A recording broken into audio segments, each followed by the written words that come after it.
Free speech, భావ ప్రకటన స్వేచ్ఛ. ఇది నిజంగా అపరిమితమైనదా లేదా పరిమితమైనదా తెలుసుకుందాం.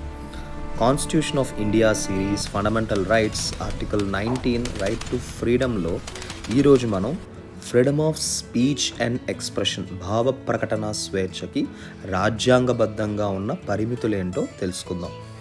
ఆర్టికల్ 19 క్లాజ్ 2లో భావ ప్రకటన స్వేచ్ఛకి రీజనబుల్ రిస్ట్రిక్షన్స్ కల్పిస్తుంది. అవేంటి అని అంటే కేవలం రాజ్యాంగం ద్వారా చెప్పబడిన పరిమితులు, రాజ్యాంగం ద్వారా ఒక చట్టం ద్వారా చేసిన పరిమితులనే భావ ప్రకటన స్వేచ్ఛకి పరిమితులుగా విధిస్తుంది. అవేంటి అని అంటే 1. సోవరెనిటీ అండ్ ఇంటిగ్రిటీ ఆఫ్ ఇండియా, భారతదేశం యొక్క సార్వభౌమాధికారం, అఖండత్వానికి వ్యతిరేకమైన భాషణలు కానీ భావ ప్రకటన కానీ చేయడం అనేది రాజ్యాంగ విరుద్ధం. అలాగే 2వ కారణం సెక్యూరిటీ ఆఫ్ ద స్టేట్, రాజ్యం యొక్క భద్రత, రాజ్య భద్రతకు వ్యతిరేకంగా ఎవరైనా ప్రతిజ్ఞ చేసినా, ప్రసంగం చేసినా.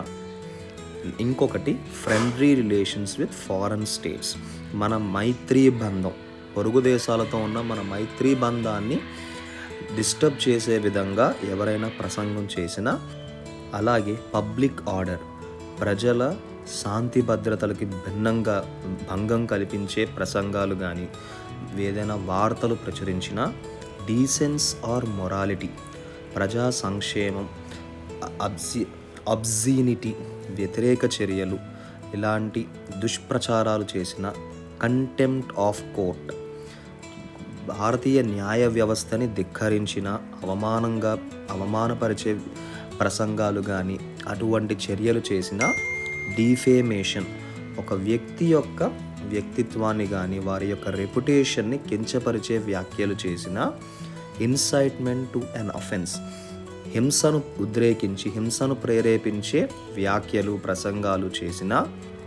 మత కలహాలు, విద్వేషపూరితమైన ప్రసంగాలు చేసిన మా రాజ్యాంగం మనకి కల్పించిన భావ ప్రకటన స్వేచ్ఛ వర్తించదు.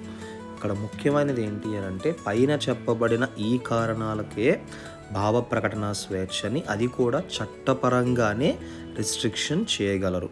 పైన పేర్కొన్న అంశాల మీదనే పరిమితులని చట్టసభలు పెట్టగలవు. ఇది రాజ్యాంగం భావ ప్రకటన స్వేచ్ఛని, దేశ సార్వభౌమాధికారాన్ని, ప్రజా శాంతి భద్రతలను సమ్మిళితం చేస్తూ తీసుకువచ్చిన ప్రొవిజన్. ఇదే article 19 clause 2 reasonable restrictions on freedom of speech.